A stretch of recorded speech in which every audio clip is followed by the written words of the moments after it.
తాకట్లో ఉన్న బంగారాన్ని విడిపించలేక వడ్డీల మీద వడ్డీలు కడుతూ ఇబ్బంది పడుతున్నారా? అయితే ఇప్పుడే సంప్రదించండి శివ గోల్డ్ కంపెనీ.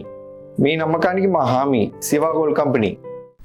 పాక్ మాజీ ప్రధాని, మాజీ క్రికెటర్ ఇమ్రాన్ ఖాన్ కు మెరుగైన వైద్యం అందించాలని 21 మంది మాజీ కెప్టెన్లు పాక్ ప్రధాని షెహబాజ్ షరీఫ్ నకు లేఖ రాశారు.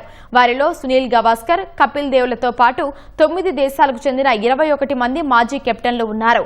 6 నెలల క్రితం వారు ఇలాగే లేఖ రాశారు. ఈసారి మరో 7 పెరిగారు. అవినీతి ఆరోపణలు, దేశ రహస్యాల లీక్ తదితర కేసుల్లో దోషిగా తేలిన ఇమ్రాన్ ఖాన్ 2023 నుంచి జైలు శిక్ష అనుభవిస్తున్నారు. సుప్రీంకోర్టు ఆదేశాలతో కొన్ని రోజుల క్రితం వైద్య పరీక్షల నిమిత్తం ఆసుపత్రికి తరలించారు. అయితే కోర్టు సూచించిన వైద్య బృందంతో కాకుండా ప్రభుత్వం సూచించిన బృందంతో ఇమ్రాన్ ఖాన్ కు వైద్య పరీక్షలు నిర్వహించారు. ఆరోగ్యంగా ఉన్నట్లు ప్రకటించడంతో ఇమ్రాన్ ను తిరిగి జైలుకు తరలించారు. దీనిపై ఇమ్రాన్ కుటుంబ సభ్యులు, పీటీఐ వర్గాలు అభ్యంతరం వ్యక్తం చేశాయి.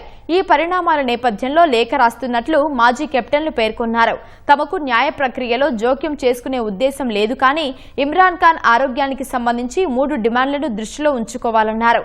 ఇమ్రాన్ వ్యక్తిగత వైద్యులతో పాటు సుప్రీంకోర్టు నియమిత వైద్య బృందంతో ఆయన ఆరోగ్యాన్ని సమగ్రంగా పరీక్షించాలన్నారు. కోర్టు ఆదేశాల ప్రకారం కుటుంబ సభ్యుల వారాంతపు ముఖాముఖి భేటీలకు ఎలాంటి అడ్డంకులు సృష్టించకూడదని కోరారు. వైద్య నిపుణులు సిఫార్సు చేసిన చికిత్సను వెంటనే అందజేయాలని మాజీ కెప్టెన్లు పాక్ ప్రభుత్వానికి విజ్ఞప్తి చేశారు.